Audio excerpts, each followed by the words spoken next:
Chairman Garcia na mag-file ng ethics complaint against you tungkol po sa mga allegation po ninyo tungkol sa kanya. Hinatay niya lang daw po yung documents from AMLC and NBI.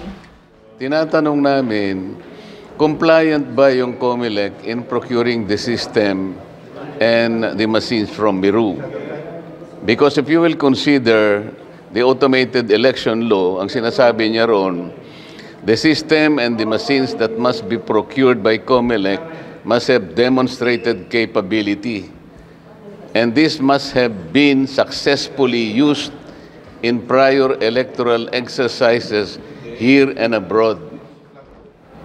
Ay sinasabi niya, hindi naman daw siya binawalan ng Supreme Court. Pero alam ninyo, pagka yung action was attended by grave abuse of discretion, that action, meaning to say that bidding, is void. It is as if that it does not exist. So dapat siguro, kahit hindi ka binawalan ng Supreme Court, nagre-bid ka siguro. Ang sinasabi niya, there was bidding because there were 5 contractors who bought bidding documents, pero hindi naman sila dumating. Ibig sabihin, walang bidding. Ang presyo nitong procurement na ito is 17.9 billion pesos. Pagka hindi ka dumaan sa bidding, ba't mayroon pa tayong procurement law? Ito yung fundamental questions. Na-divert na nga lang because may dumating na mga information about offshore accounts. These are only collateral issues. Ngayon, kung sinasabi niya na, parang sinabi niya yata peke yung mga pinresent naming mga transaction records, then it's up to the gateway payment subsidiary of JP Morgan Chase and Company. Bakit ako yung tinutuntun niya na okay kung meron siyang ground na mag-file ng ethics complaint, kung palagay niya tama yung gagawin niya. We are in a democracy, why don't he do it? Kasalanan ba yung nakakita ko ng paraan para lamang ma-prove natin na merong account? So somebody deposited money in those 2 remaining opened accounts. Nagkataon na nasa pangalan niya yung accounts. Ang sinasabi niya po parang pinalabas na siya yung may-ari ng accounts pero bagong gawa lang daw po yung accounts na yon. And then doon po sa dokumento parang pinakita na siya yung may-ari ng account. Pero actually ang nag-input daw po ng mga information like his name and yung address ay yung nag-deposit, hindi po yung Chase or yung... Madaling sabihin nga yun. Ano yung mga katibayan na ganun nga ang nangyari?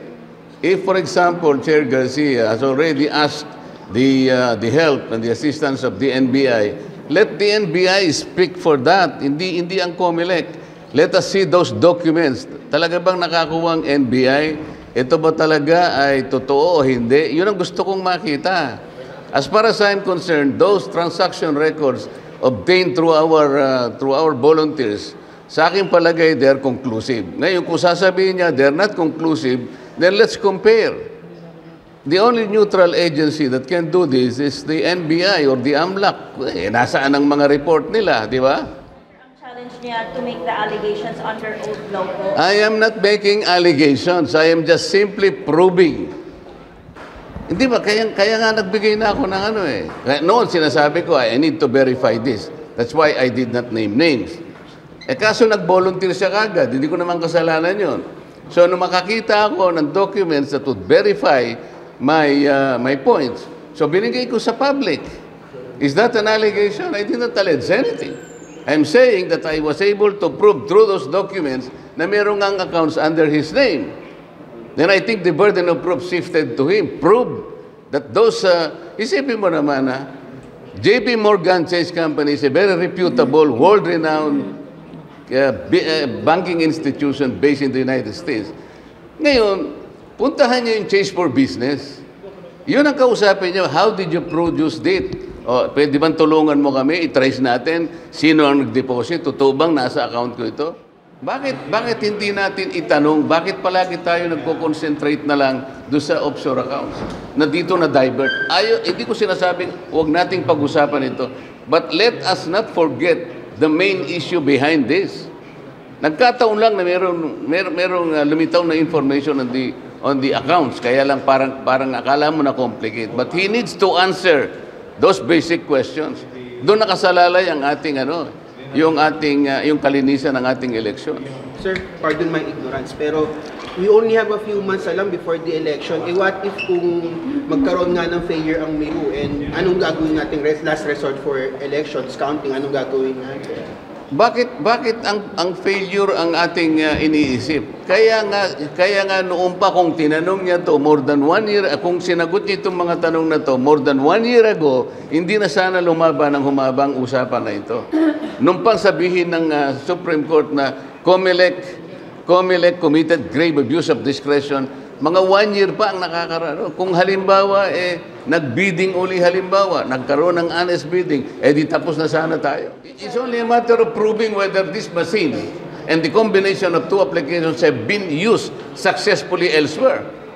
Sabihin niya, isang bansa, dito nagamit, then approve natin nagamit, tapos na ang boxing, di ba? Ang NBI na lang ang magpapatunay niya kung talagang ginawa ng NBI ang kanyang katungkulan at AMLAC at talagang nahimay nila, natuntun nila talaga. Mas maganda kung yun ang magpatunay, hindi yung COMELEC mismo.